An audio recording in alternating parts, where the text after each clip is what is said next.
Hey, my name's Mason Clark. I'm 29, and I've been grinding away as a financial analyst at Bright Edge Consulting in downtown Boston for the past 3 years. It's one of those big firms where the days blur into a monotonous cycle. Wake up at 6 a.m., squeeze onto the crowded T train amid the morning rush, spend 8 hours staring at spreadsheets and crunching numbers in a cubicle that feels smaller every day, then head back to my tiny one-bedroom apartment in the Back Bay. The place is nothing special. Faded walls, a kitchenette stocked with instant noodles and coffee pods, and an old acoustic guitar gathering dust in the corner. I bought it years ago thinking I'd learn to play, but life's routines have a way of burying those kinds of dreams. I live alone, which suits me fine most of the time. After a messy breakup 2 years back, my ex decided she wanted more adventure and moved to Seattle. I've kept things simple. No dating apps, no weekend parties. I stick to my rituals: gym 3 times a week, occasional beers with my buddy Jake from college, and binge watching documentaries on Netflix. It's predictable, but safe. The only real spark in my otherwise gray existence is Amelia Carter. She's the head of our finance department, just 34 but already a legend in the office. Sharp, poised, with this effortless authority that commands respect without a word. Her dark brown hair is always perfectly styled. Her outfit's impeccable, tailored blazers and heels that make her seem taller than her 5'7" frame. Everyone calls her the Ice Queen behind her back because she's all business. No small talk, no office gossip, just results. But I've always seen something more. A flicker of warmth in her rare smiles during meetings, the way she pauses to listen when someone presents a good idea. I've had a crush on her since my first week here. It's ridiculous, I know. A junior analyst pining for his boss. Jake teases me about it relentlessly. Dude, she's out of your league, like different galaxy. And he's right. Amelia's world is high-stakes deals, executive lunches, and probably a penthouse somewhere with a view of the Charles River. Mine? Surviving on takeout and dodging awkward elevator chit-chat. Still, I can't help stealing glances during team huddles, memorizing the subtle shifts in her expression, the slight tilt of her head when she's intrigued, the way her eyes narrow when spotting an error in a report. It's pathetic, but harmless. Or so I thought. That changed at the company's Christmas party last December. The office was transformed into a winter wonderland, twinkling lights strung across the ceilings, a fake fireplace crackling with electric flames, and carols playing softly over the speakers. Colleagues mingled with glasses of spiked eggnog, laughing about year-end bonuses and holiday plans. I wasn't in the mood for festivities, another year alone for the holidays, so I hung back in a corner, nursing my drink and pretending to scroll through my phone. It was around 11 p.m. when the snow started falling outside the floor-to-ceiling windows, blanketing the city in white. I pulled up my emails to kill time, catching up on a few loose ends from the day. That's when the notification popped up. A direct message from Amelia Carter via our internal chat system. My heart skipped. We rarely communicated one-on-one. It was always group threads or formal emails. I tapped it open, expecting some last-minute assignment. Instead, wish list for Secret Santa, chocolate, leather notebook, and wishing someone would look at me the way Mason does without hiding it. I froze, staring at the screen. My face burned, then went cold. Was this a joke? A hack? I double-checked. It was her verified account sent privately to me. No group, no CC. My mind raced. Maybe she meant to jot it in her notes app and accidentally hit send. Or perhaps it was for a friend, and she clicked my name by mistake. But the words, they hit like a punch. She knew how I looked at her, and she wished for it? My hands shook as I reread it, the party noise fading into a distant hum. Questions flooded in: ignore it? Pretend I never saw? Or do something bold for once? Glancing up, I spotted her across the room, chatting with the marketing director near the doors to the outdoor terrace. She looked stunning in a red dress that hugged her figure, her laugh polite but distant. Without thinking, I typed, "You're out on the terrace, can we talk?" Minutes ticked by like hours. Then she excused herself from the conversation, grabbed her coat and slipped outside. I followed, my pulse thundering. The terrace was empty, snowflakes swirling under the string lights, the cold air biting through my suit jacket. She turned as I approached, clutching a glass of wine, her cheeks flushed. Maybe from the chill, maybe not. About that message, she started, her voice low, eyes avoiding mine. I managed a small smile, trying to steady my nerves. You don't have to explain. Honestly, I've wanted to talk to you alone for a long time. She bit her lip, opening her mouth to respond, when a group of laughing coworkers burst through the doors, shattering the moment. She gave me a quick nod. Good night, Mason, and headed back inside. I stood there alone, snow settling on my shoulders, staring at the glittering Boston skyline. One accidental message had just cracked open a door I never thought existed. For the first time in years, I felt alive. Terrified, but alive. The morning after the party, I woke up earlier than usual, my head pounding, not from the eggnog, but from the whirlwind of thoughts that had kept me tossing all night. What had possessed me to send that message? And her response, or lack of one, after the interruption, left me second-guessing everything. Would she pretend it never happened? Avoid eye contact in meetings, or worse, pull away entirely? I showered quickly, dressed in my standard button-down and slacks, and headed to the office before the rush hour crush. The streets were still quiet, snow plowed into gray piles along the curbs, the city waking up under a pale, winter sun. I arrived at my desk by 7:30, earlier than most. The office was empty except for the hum of the HVAC and the distant clatter from the break room. Dropping my bag, I powered up my computer, half dreading any new messages. But as I cleared away some clutter, my eyes caught something unusual. A small snow globe, wrapped in festive paper with a silver bow sitting neatly beside my laptop. My stomach flipped. No one else was around. Who could have left it? I unwrapped it carefully, revealing a delicate glass orb with a miniature family inside, building a snowman under twinkling lights. At the base, tucked into the stand, was a folded note in elegant handwriting. Hot chocolate this weekend? 2 p.m. Holloway Park. Sometimes the biggest wish is to try being brave. AC. I stared at it, my breath catching. This wasn't a coincidence, it was deliberate, playful even. Amelia had slipped this here before leaving last night, or maybe early this morning. The thought made my chest tighten. She wasn't running, she was reaching out. I read the note again, tracing the words with my finger. Brave. That's what it would take for me to show up, to turn this accidental spark into something real. My fingers hovered over my phone for what felt like forever, typing and deleting responses. Finally, I kept it simple. 2 p.m. Holloway Park. I'll be there. The rest of the week dragged on in a haze of anticipation and nerves. In meetings, Amelia was her usual composed self, leading discussions with that sharp focus I admired. Our eyes met once or twice, brief, charged glances that sent a jolt through me. But she didn't acknowledge the note or the terrace moment. I threw myself into work, crunching numbers for a quarterly report, but my mind kept drifting to the park to what I might say. By Saturday, I'd rehearsed a dozen scenarios in my head. I arrived early, pacing the snow-dusted paths of Holloway Park, hands shoved in my coat pockets against the biting wind. The place was alive with winter activity. Kids sledding down a small hill, couples strolling with steaming cups, the air filled with laughter and the scent of roasted chestnuts from a nearby vendor.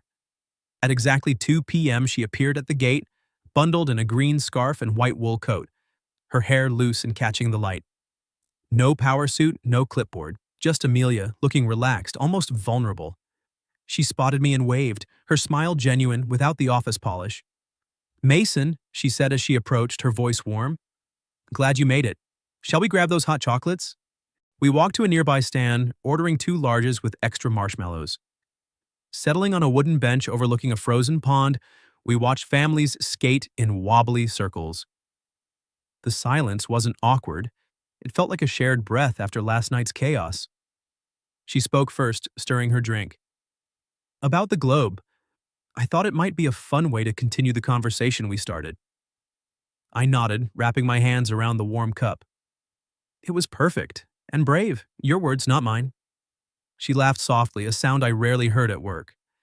I've never been great at this. Holidays bring out the sentimental side, I guess. She paused, gazing at the pond. Growing up, Christmases were lonely. My parents were always traveling for work, diplomats, you know. I'd stay with my grandmother in Vermont, building snowmen alone in the yard. Everyone saw me as the independent kid, but really I just wanted someone to share the quiet moments with. Her vulnerability surprised me, pulling at something deep inside. I shared my own story.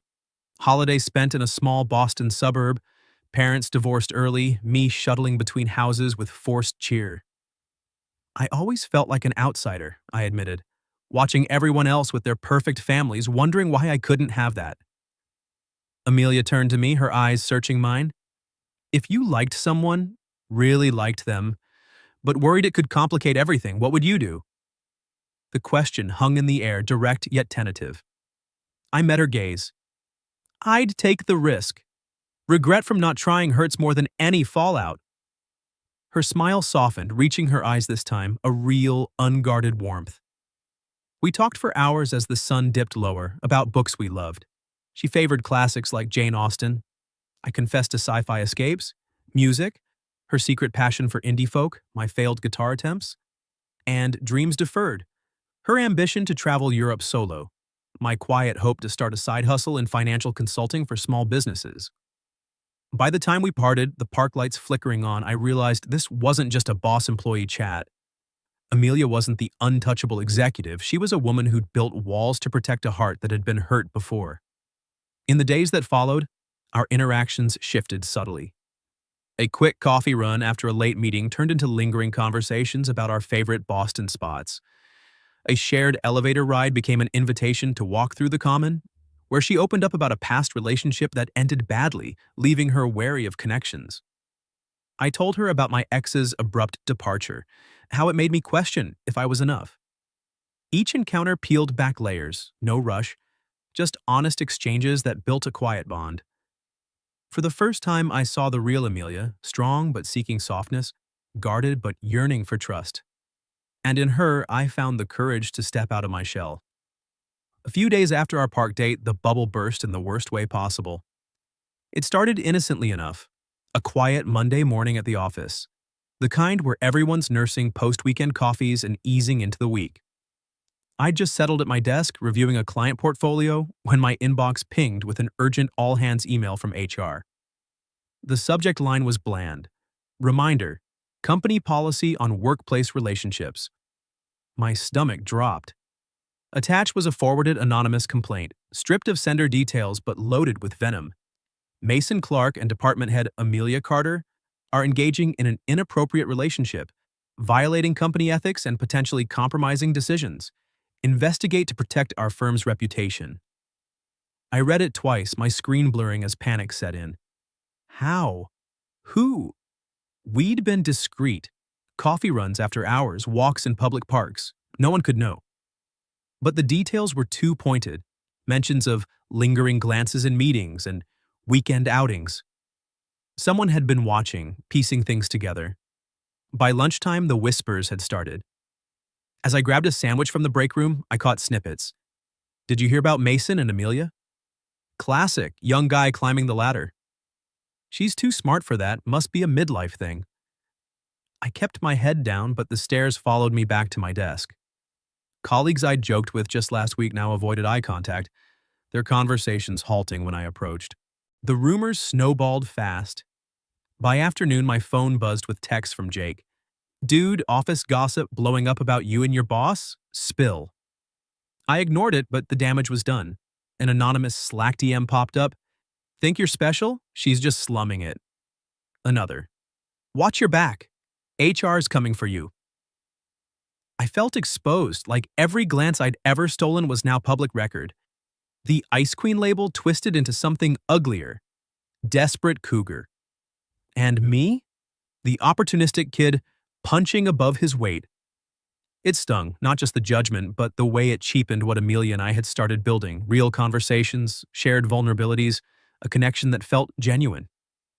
That evening, as I left the building, I spotted Amelia in the lobby, her posture rigid, phone in hand. She looked up, her eyes meeting mine with a mix of worry and resolve. We didn't speak, too many eyes, but she texted me later. Meet at the cafe on Newbury, 7 p.m. I arrived early, the rain pattering against the windows, mirroring my mood. She showed up soaked, her coat dripping, and slid into the booth across from me.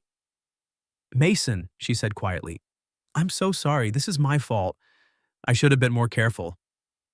I shook my head. It's not on you. Someone's out to stir trouble, but it hurts hearing what they're saying. Her face softened, but there was steel in her voice.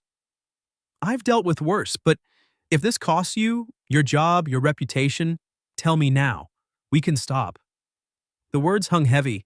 Part of me wanted to agree, to retreat to my safe, invisible life. But looking at her, remembering her laugh in the park, the way she'd opened up about her lonely childhoods, I couldn't. No, I said firmly. If we run now, they win. And I don't want to lose what we've started. She reached across the table, her fingers brushing mine. Me neither. But HR wants us in tomorrow. The meeting was Tuesday afternoon in a sterile conference room with frosted glass walls. The HR director, a stern woman named Karen, sat with a notepad, flanked by our department VP. Amelia and I entered separately as instructed, but the tension was palpable.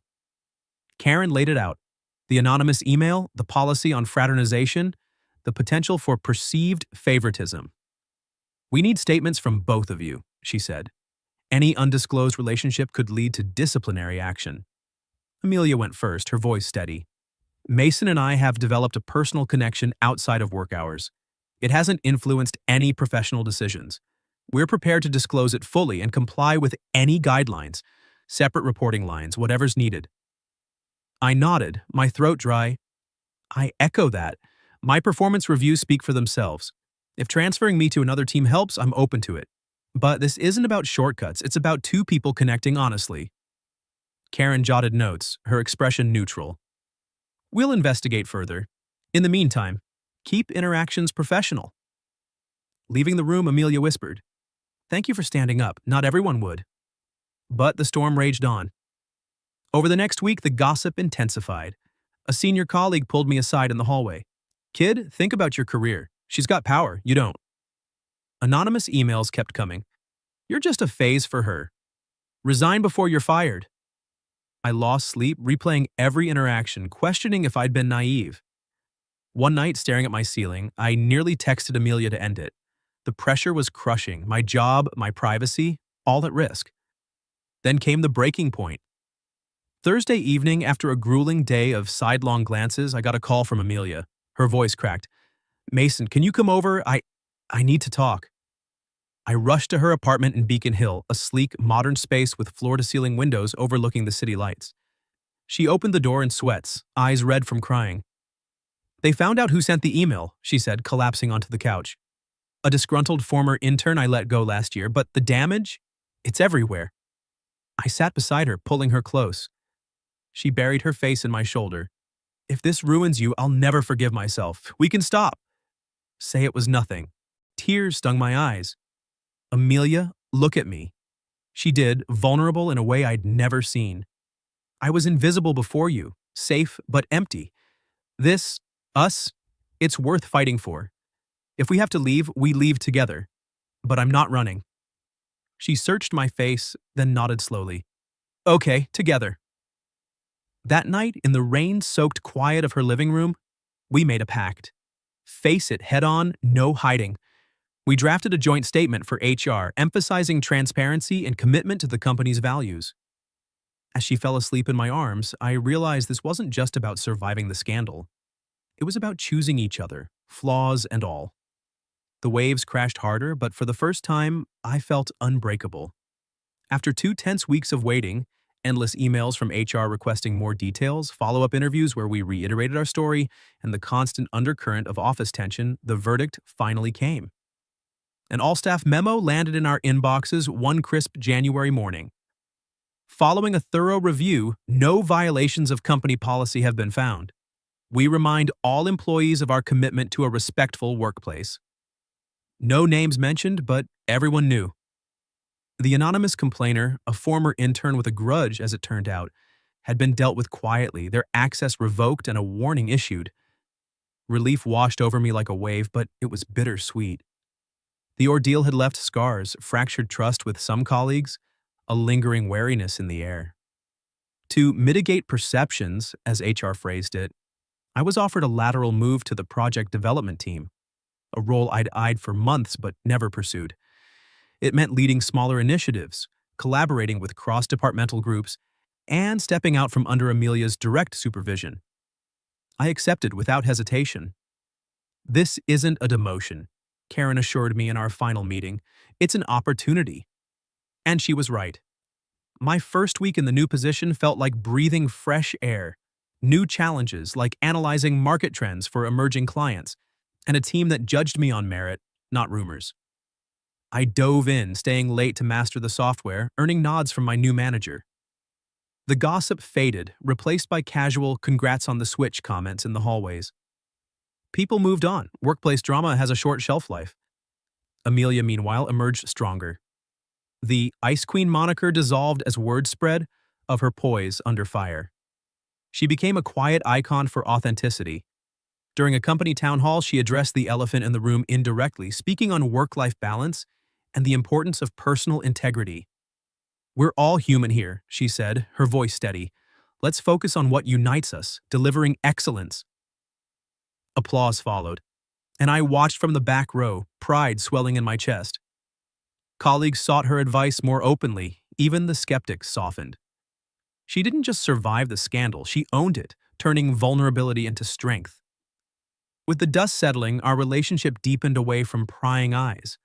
No more stolen glances or coded texts, we could be us. That Christmas, our first real one together, she invited me to her place, a cozy brownstone in Beacon Hill with exposed brick walls and shelves lined with well-worn books. I arrived with a bottle of wine and a small gift, a leather notebook echoing her wish list. She greeted me at the door in jeans and a sweater, her hair down, no makeup. A version of Amelia the office never saw. "Come in," she said, pulling me into a hug that lingered. The living room glowed with string lights.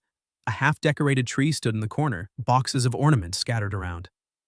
We spent the evening transforming the space, hanging baubles, stringing garlands, the scent of pine mingling with mulled wine simmering on the stove. As we worked, conversation flowed effortlessly. She opened up about her past, a college sweetheart who'd shattered her trust, leaving her to rebuild alone in her 20s. "I threw myself into work," she confessed, draping tinsel over a branch. "It was my armor, but it also kept everyone out." I shared my own scars, the ex who left without warning, making me doubt my worth. "I hid in routines," I said. "Safe, but lonely." We paused often, just sitting on the floor amid the chaos, sipping wine and trading stories. Her laugh came easier, her touches, brushing my hand, leaning against me, more natural. As midnight approached, the tree complete and twinkling, we moved to the kitchen. She baked cookies from her grandmother's recipe, flour dusting her cheeks as we shaped dough. "This is what I missed," she said softly. Simple moments, no expectations. I wiped a smudge from her face, our eyes locking. The air shifted, charged with unspoken want. We didn't rush. It unfolded naturally. A kiss that started tentative, then deepened with the weight of everything we'd endured. That night, in the quiet of her bedroom, we crossed the line we'd danced around for months. It wasn't hurried passion, but something deeper. Tender, affirming, a release of pent-up fears. Holding her afterward, her head on my chest, I whispered, "If I'd known one message could lead to this." She traced patterns on my skin. It wasn't the message, it was us, being brave enough to follow through. We fell asleep entwined, the city lights filtering through the curtains, a sense of peace settling over us. For the first time, the future didn't scare me, it excited me. We'd fought to be here, and in that victory, we'd found something real. 1 year later, the company's end-of-year gala rolled around again, but this time, everything felt different. The same twinkling lights adorned the venue, the same carols played in the background. But Amelia and I walked in hand, no pretense, no shadows. I'd spent the past months proving myself in my new role, leading a team on a major client expansion that earned me my first real promotion to project lead. The whispers had long faded. What remained was respect, from colleagues who'd seen me handle the storm without crumbling. Amelia, too, had risen above it all, her leadership sharper, her presence more approachable. We'd stayed at Bright Edge, turning the scandal into a testament to resilience. As we entered the ballroom, heads turned, not with judgment, but with nods and smiles. A few friends from my old team approached, clinking glasses. You two are the office power couple now, one said, grinning. Who would have thought? Jake, my buddy from outside work, had even crashed the event at my invitation. He slapped my back with a laugh. From crushing in silence to this? Proud of you, man. Amelia squeezed my hand, her eyes sparkling under the chandeliers. She looked radiant in a silver dress, her hair swept up, but it was her ease that struck me most. No more guarded walls, just open warmth. We mingled through the evening, sharing stories with coworkers who'd become allies. One woman from HR pulled Amelia aside, whispering, "You handled that mess with grace. Inspired me." I watched from afar, my heart full. Later, as the clock neared midnight, we slipped out to the terrace, the same one where it all began. Snow fell softly again, blanketing the city in quiet white, the skyline aglow with holiday lights. Fireworks erupted in the distance, bursts of color painting the sky. I pulled her close, our breaths visible in the cold air. If I had one wish, I murmured, my forehead against hers, it'd be to always have the courage to stay by your side, through storms or sunrises, as long as it's with you. She looked up, her smile soft and true. The greatest miracle in my life was finding you here. That one slip-up, it led to everything. We didn't talk about rings or weddings, those could wait. What mattered was the now, the way we'd chosen each other, fought for this, and emerged stronger. We'd built routines together. Weekend brunches at hole-in-the-wall cafes, evening runs along the Charles River, quiet nights where I'd strum my guitar, finally dusted off, while she read beside me. She'd met my family over Thanksgiving, charming my mom with stories of her Vermont childhoods. I'd joined hers for a ski trip, where her brother pulled me aside to say, "You make her happy, that's all that counts." Life wasn't perfect. There were still off days, tight deadlines that kept us late, the occasional echo of doubt from the past. But we faced them openly, no more hiding. One evening months back, we'd revisited Holloway Park, sitting on the same bench with hot chocolate. "Remember how scared we were?" she'd asked. I'd nodded. And now, we're unbreakable. That word stuck with us, a reminder that happiness wasn't handed out. It was earned through honesty and grit. As the fireworks faded, we lingered on the terrace, snowflakes catching in her hair. I wrapped my arms around her, the city humming below. Gratitude swelled in me for that mistaken message, for the courage it sparked, for the woman who'd seen past my quiet exterior to the man I could be. We'd stayed, not despite the odds, but because of them. In a world quick to judge, we'd chosen to define our own story. Walking back inside, hand in hand, I knew this was it. The right person at the right time in a life we'd reclaimed together.